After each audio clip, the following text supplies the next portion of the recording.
जय हिंद दोस्तों।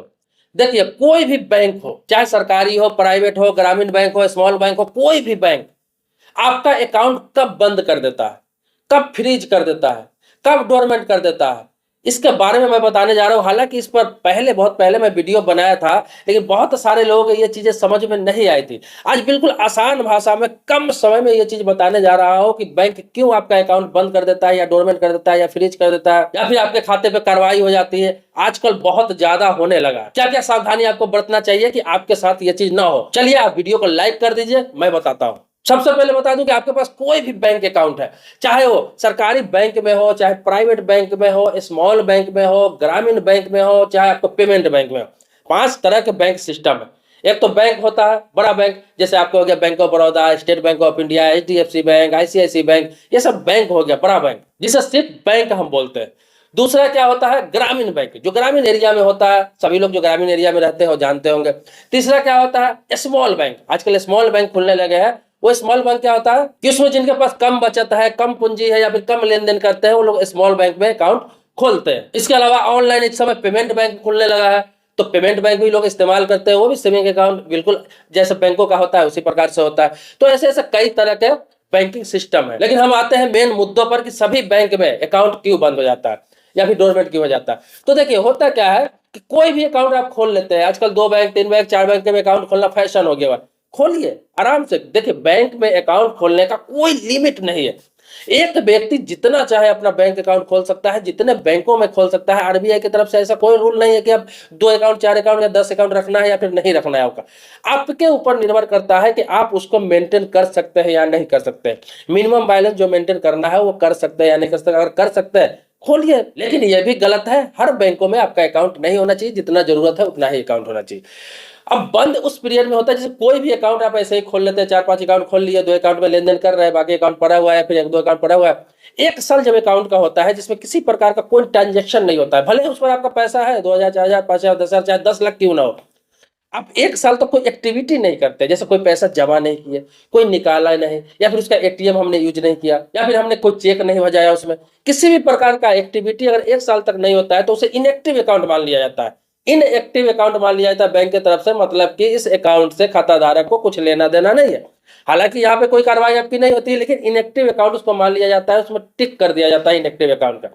अब क्या होता है, जब 2 साल ये हो जाता है, 1 साल के बाद, अगर 1 साल के बाद आप उसमें लेन देन कर लेते हैं 1-2 बार, तो क्या होता है, फिर वो एक्टिव हो जाता है। एक बार भी कर लेते हैं तो वो एक्टिव हो जाता है, कोई दिक्कत आपको नहीं आता है। लेकिन 2 साल तक आप रेगुलर नहीं करते हैं लेन देन, तो उसको बैंक क्या करता है, डोरमेंट अकाउंट में डाल देता है। डोरमेंट क्या होता है कि आपका पैसा उसमें आएगा, कहीं से भी पैसा डाल रहा है, कोई भी डाल रहा है, पैसा आता रहेगा, जमा होता रहेगा, लेकिन उस पैसे को आप निकाल नहीं सकते। चाहे ऑनलाइन सिस्टम हो, चाहे ऑफलाइन सिस्टम हो, चाहे चेक से हो, चाहे UPI से हो, उस पैसे को आप 2 साल के बाद कभी भी निकाल नहीं सकते, अगर 2 साल में एक बार भी एक्टिविटी आपने उस बैंक में नहीं किया हो तो। अब उसके बाद अगर चालू कराना चाहते हैं, आपका नींद खुलती है, आप चालू कराना चाहते हैं, तो क्या है, जाकर बैंक में फिर से जैसे नया अकाउंट खुलता है उसी प्रकार से सारे डॉक्यूमेंट्स के साथ में फिर से KYC या KYC आपको वहां करना होता है।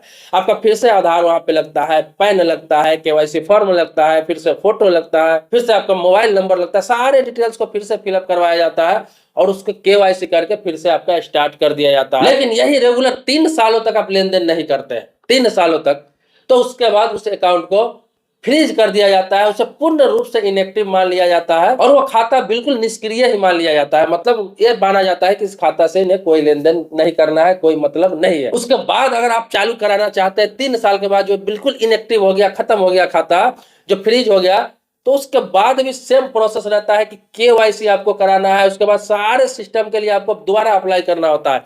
आपका ATM कार्ड हो गया, चेकबुक हो गया, सारे कैंसिल हो जाता है, एक तरह से रद्द माना जाता है। वो फिर से चालू कराने के बाद, फिर से KYC कराने के बाद, सारे डॉक्यूमेंट्स के लिए फिर से आपको अप्लाई करना होता है, फिर से नए चेकबुक के लिए अप्लाई करना होता है, आपको नए ATM कार्ड के लिए अप्लाई करना होता है। मतलब सारे को खत्म कर दिया जाता है, वहां से बंद कर दिया जाता है आपको हमेशा के लिए। तो थोड़ा और डिफिकल्ट हो जाता है और थोड़ा आपके लिए मुश्किल हो जाता है। और 3 साल के बाद जो 10 सालों तक जो व्यक्ति यूज नहीं करता है किसी खाते का, 10 साल आप छोड़ देते हैं, भले कितना भी पैसा हो, तो 10 साल के बाद क्या होता है कि बैंक हमेशा के लिए उस अकाउंट को बंद कर देता है। मतलब उस अकाउंट को आप दोबारा ओपनिंग करवा ही नहीं सकते, दोबारा KYC करवा ही नहीं सकते हैं। और उसमें आपका कितना भी पैसा पड़ा हुआ क्यों ना हो, वो सारे पैसे बैंक अपना हेड ऑफिस को ट्रांसफर कर देता है, हेड ऑफिस RBI को ट्रांसफर कर देता है, और वो एक सोशल वेलफेयर है, उसमें वो पैसा चला जाता है, वो पैसा आपकी मिलने की संभावना नहीं होती है, खत्म हो जाता है वो पैसा। अब जो मैंने आपको बताया कि खाता फ्रीज होता है, देखिए फ्रीज अब दूसरे प्रकार से भी होता है। किसी खाते में देखते होंगे आप कि अनैतिक किसी प्रकार से पैसा आ गया, या फिर किसी प्रकार से इलीगल पैसा आ गया, या फिर गलत ट्रांजैक्शन हो गया, गलत लेन देन हो गया। जैसे आपका सेविंग अकाउंट क्या होता है? पैसा थोड़ा बहुत लेन देन करने के लिए होता है और पैसा आपका सेव करने के लिए होता है। लेकिन सेविंग अकाउंट में पता चलता है कि कहीं से एक आपका 5 करोड़ रुपया आ गया, 2 करोड़ रुपया आ गया, 1 करोड़ रुपया आ गया अचानक से। अब बैंक को डाउट हो जाता है कि भाई ये सेविंग अकाउंट पर एक बार में 1 करोड़ रुपया कहां से आ गया। तो बैंक क्या करता है, उस खाते को उस टाइम भी फ्रीज कर देता है, एट ए टाइम फ्रीज कर देता है, मतलब कि रोक लगा देता है, उस खाते में न जमा कर सकते हैं न निकाल सकते हैं।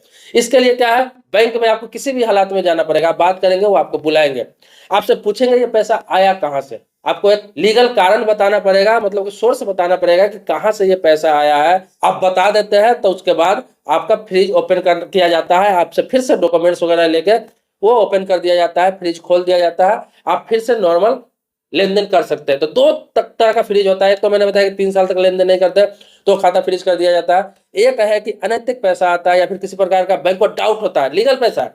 अनैतिक मतलब सारे पैसे ज्यादा होते हैं और गलत पैसा नहीं होता है, लीगल ही पैसा है। लेकिन सेविंग अकाउंट में आप ज्यादा पैसा एक बार मंगा लेते हैं, 1 करोड़ 2 करोड़ 50 लाख ऐसे, तो ये थोड़ा इलीगल, मतलब 10 लाख से ऊपर अगर एक बार पैसा कहीं से भी आता है तो बैंक को डाउट हो जाता है कि कोई ना कोई गड़बड़ इस खाते में हो रहा है, या फिर इस खाते धारक को फंसाने का प्रयास किया जा रहा है, या फिर इलीगल पैसा भेजा जा रहा है।